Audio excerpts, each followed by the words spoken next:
our growth as human beings is not dependent on achieving our desires one at a time.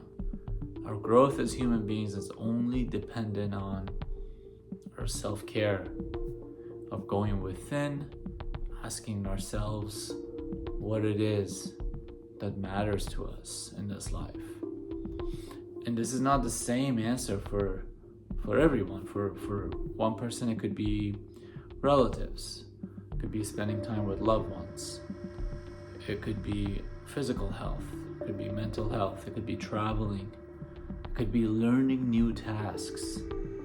As humans, we have a significant desire, a need to study and learn and grow ourselves intellectually. Most of the time, especially for men, we have a desire to gain and grow physically through skills that demand exceptional amount of work ethics. And this applies to maybe learning an instrument or learning martial arts. Investing our energy, investing our time in what is impossible to be purchased.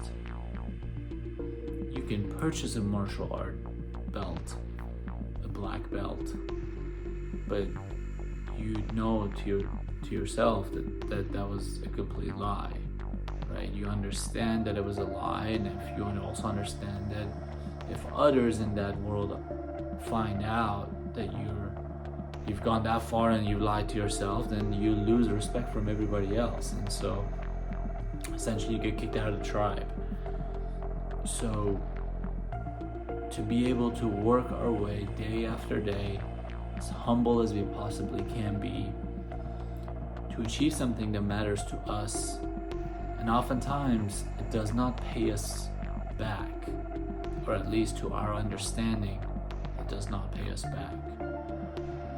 Becoming an exceptional martial artist or an exceptional musician does pay back eventually, because at some point you recognize that people admire you for that skill and are willing to sit down and learn from you and pay you to teach them something. And if you're good at that, then you have yourself a business without recognizing or desiring for that to turn into a business per se. However, what matters the most is that our initial desire to pursue whichever path we are going after is only coming from the self. It is only a self-satisfaction for our own inner journey and our own inner growth as human beings. It is not to satisfy or to please anybody else from the outside. The moment we get lost in trying to please anybody else by learning something, pursuing something, going after something, and investing in something that is deep down in our heart meaningless to us, our entire existence becomes meaningless.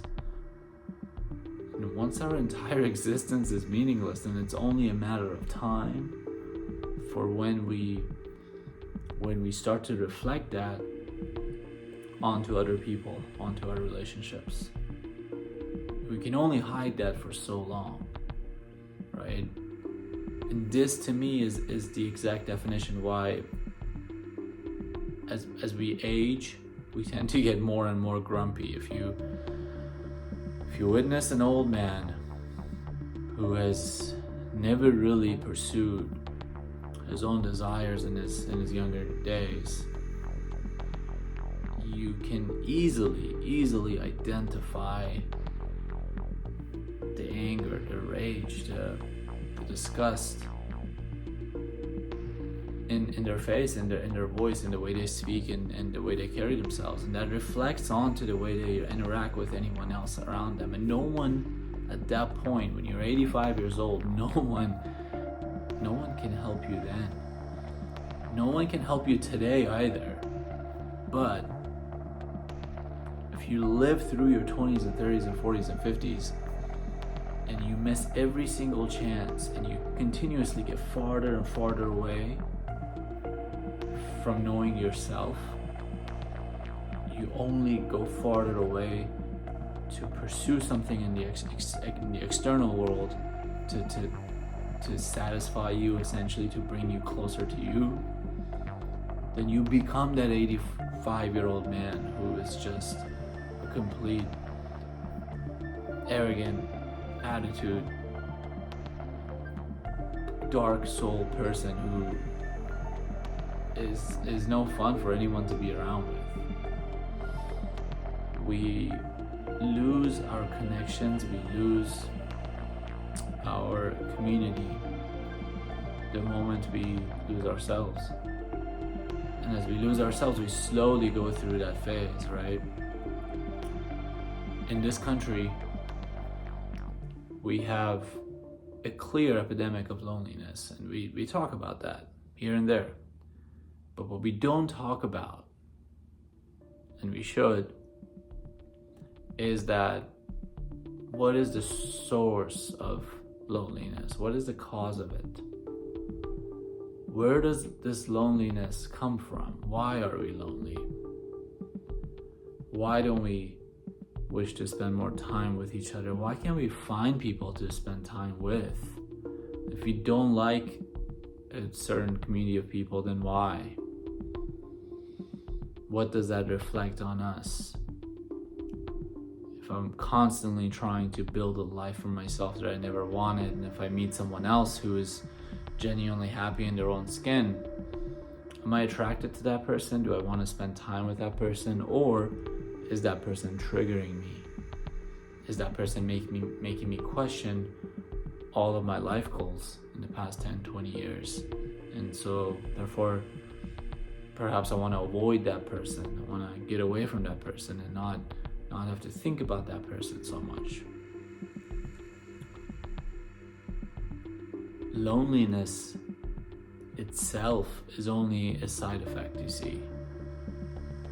We are lonely because we don't know ourselves.